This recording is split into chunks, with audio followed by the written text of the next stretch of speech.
uh, invested in agriculture. It has certainly looked at rural prosperity, focuses on urban development, particularly looking at urban workers, and continues to lay emphasis on reforms. 6 specified sectors are being identified, and I spoke about it in the budget. Sectors in which we will continue our reform agenda. All this, even as we have continuously been engaged with the stakeholders, and the interest of education and health has been prioritized. When we're talking about education, from a child in a daycare center, portion for women, lactating mothers, till the level of getting skilling done, and also for artificial intelligence and digital reading material for students and in school and colleges.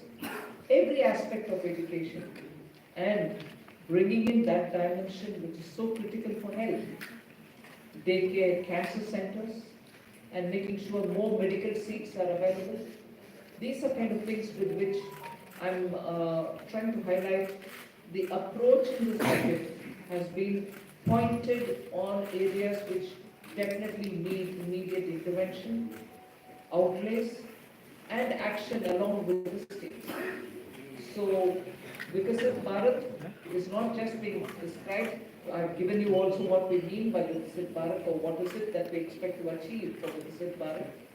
So this budget actually has given you several things on which you can understand how this economy is being planned to take forward a route towards Vikasit Bharat.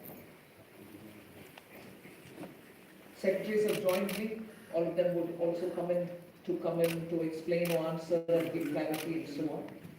But one thing which I certainly would like to highlight is responding to the voice of the people, which is what Prime Minister Modi is known for in his administration. It's a very responsive government. And as a result, the income tax simplification, which I announced in July, is already completed in its works, and we shall bring the bill in the next week. So the income tax simplification, about which in July budget I have gone in detail to say, the work is completed within 6 months is what I said. Within 6 months we brought the bill. It will be coming into the parliament next week. So if we are talking of reform, inclusive of taxation, the work is done. This budget also speaks about rationalization in customs.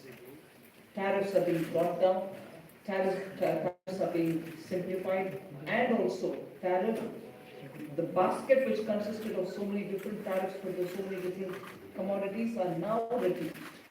8 were taken off earlier, 8 is being taken off now. So whatever remains now, 7 I think remains, and that is all about India's tariff picture. So the usual narrative which goes on, saying is India being too heavy on tariffs? No, you find that it drastically reduced and also simplified. So this budget has so many things for all of us to talk about. The more important thing about agriculture, which performed very well during COVID and which has contributed to India's food security. The proposals which are mentioned in this budget actually talk about everything to do with beach to bazaar. Literally from the stage of seeds, hybrid seeds, climate resilient seeds, seeds which can give greater output, seeds which are going to be high yielding, all this together to the final point of India becoming the world's food basket. That's the definition I put in when I was talking about Vikasit Bharat. So we are making sure that India's agriculture gets the support across the board, whether it is on seeds, whether it is skilling the farmers, whether it is rural prosperity, whether it is going to have agriculture and allied industries being set up in rural areas, and whether it is going to be farmers getting better and more loan with interest subvention. Not just farmers, fishermen, and also dairy, meaning animal husbandry. So the picture for rural uh, development and the picture for supporting agriculture is that we're giving since vote on account budget, July budget, and now on the MSMEs, whether it is giving the sovereign guaranteed loan, whether it is support during COVID, whether the definition being changed now for better, more inclusive, the small, the small modular reactors. I've also announced that there shall be two amendments, one to the Atomic Energy Act and the other one for the civil liability. All of this is going to energy security. Insurance sector's FDI limits have been enhanced. That is another important announcement.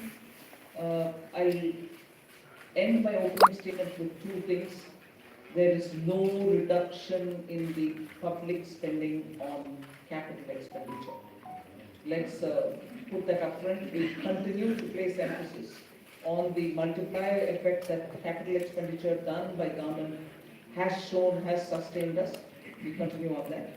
And with all this, our fiscal prudence has aligned itself to the glide path that we announced in 2020-21. So we've kept ourselves in alignment. Fiscal prudence has been maintained. The next year, year's estimate is also being given. Well under 4.5 is what we had said earlier, but also projected the same. So this is just as an opening statement. There's a lot more to say, but as you are asked questions, so shall we answer. Thank you. Thank you, ma'am. 225. 225. Yes.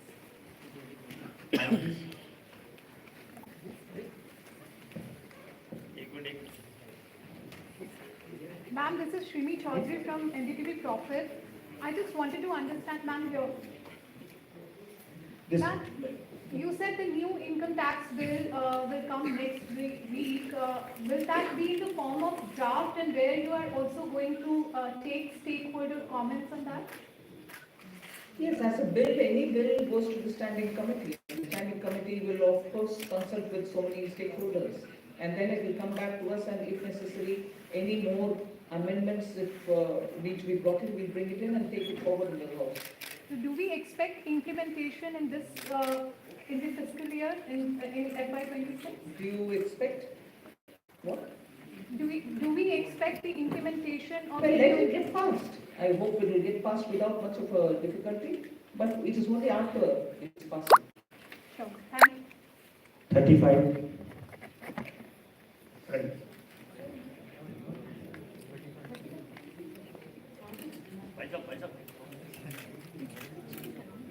Ma'am, Timsi Jaguria, this side from CNBC TV 18. As you said, this is a very responsive government, which is why government decided to give these tax rebates.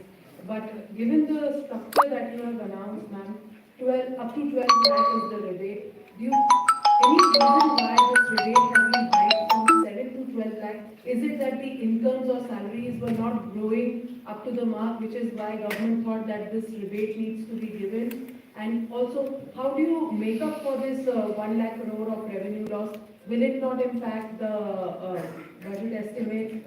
Where will you get this money from?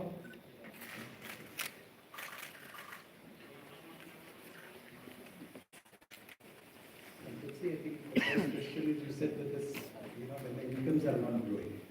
This is an income tax. Only when there is an income, then we are talking about tax. So income has to go to the level to discuss about the tax. Now, why from 7 to 12 lakh? It is something like, because earlier 2.2 lakhs, so 2014 it became 2.5 lakh from these tax. When there was a 2019, that we said 5 lakhs from this tax.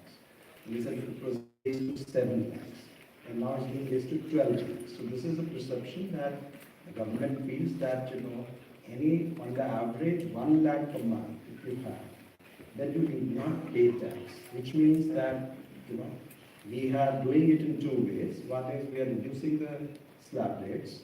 We are expanding the slabs. If you would have noticed, the slabs are now 0 to 4, the uniform slabs, and there is a gradualism.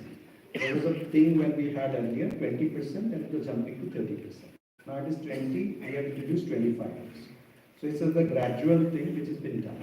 Now this benefits every one of the taxpayers, because whatever benefits which has come from the slabs gets transmitted across. So that everyone gets a benefit. Now the second part, FM decided that, well, some people should get a little more benefit than merely slab rate reduction could have given. And so therefore an extra rebate. So slab rate reduction for everyone and extra rebate for 7 lakhs were already getting it, or 7 to 5 lakhs more will be given. So this is the philosophy behind it.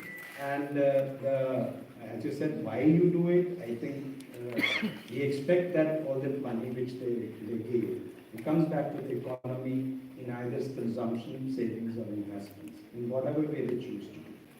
I just want to add to that. If you compare what we've done today with what prevailed in 2014 under the Congress government, what we are, most often the narrative is we should put money back in the hands of the people. I want to please give this comparison for your consideration. If you compare it with the 2014 tax rates under the Congress, for somebody who's earning 8 lakhs, nearly 1 lakh more money is in their pockets today because of the amendments that we brought in. Meaning, 1 lakh income tax in 2014 is 0 income tax now. So that money is going back to the people in their hands for those who are earning 8 lakhs. For those earning 12 lakhs, 2 lakh was the income tax in 2014, it versus today 0 which is proposed. Meaning nearly 2 lakh more money in the pockets of people who are earning 12 lakh. Or it's not there. Every benefit, the rates are also being brought down. Not just the rates being given to up to 12 lakhs. Rates for everybody is being brought down. As a result, take somebody who earns 24 lakhs in a year. The income tax on them in 2014 was 5.6 lakhs. 2014. For them, now it is only 3 lakhs. The rate change has benefited somebody who earns 24 lakh as well. So 2.6 lakh rupees more in the pocket of people who are earning 24 lakh. So it is not just those who are up to 12 lakh, because they are not paying any tax at all, because rebate is given to make up for the tax amount which they have to pay. It is not just up to 12 lakh. Even for others, benefit is accruing, and compared to what it was in 14, that much amount of money is going back to those respective money earners. Just compare it with 24 tax rates, which is prevailing now and what is being proposed. I would like to draw the comparison. 8 lakh people, many, those who are earning 8 lakhs. 30,000 rupees more is being put back into their pockets, meaning they would be paying 30,000 in the prevailing tax, 8 lakh salary value. Now they pay 0 in the new proposal. Similarly, 12 lakh salary or income value would have 80,000 rupees tax to pay in the current prevailing taxation rates. They would have 80,000 rupees now go back to their pockets. They don't have to pay that tax. Go to the 24 lakh and compare with the present rates. Present prevailing rate, they have to pay 4.1 lakh rupees as tax. We are saying now they will have 1.10 lakh in their pockets, which they don't have to pay as tax. So we have put good substantial amounts into the pockets of people who deserve to get that. And I would want that to be highlighted compared to what prevailed in 14 and what prevails just this year. 3.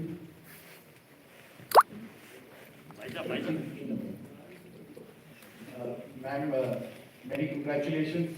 Something that has been put to you as well as the Prime Minister and yesterday the Chief Economic Advisor hinted, in terms of disinvestment and where you should not get into, government. You yourself have been talking from 2020, 21 and subsequently, government should be in less spaces. Has it been a strategy? Because I know you're committed to it, but last budget you didn't refer to it, this budget you have not referred to it. The target still remains there. Is there any impetus that you're going to do towards what has already been announced by the budget, for example, bank privatization of banks and others, that's one. And the second because it was unanswered, you're making it simpler, the income tax, and, bringing a thing. Does this mean that you can now, not necessarily all the time, you can do it through a schedule or an executive order if you want to give some relief to a common man in the new income tax bill that you bring in? No, giving relief any time will have to go to the parliament, because if we are giving fiscal, relief to people, it has to have approval from the parliament. So But what the tax simplification really means is the complication in the language, the circuitous way in which they were explaining things, and adding too many exemptions.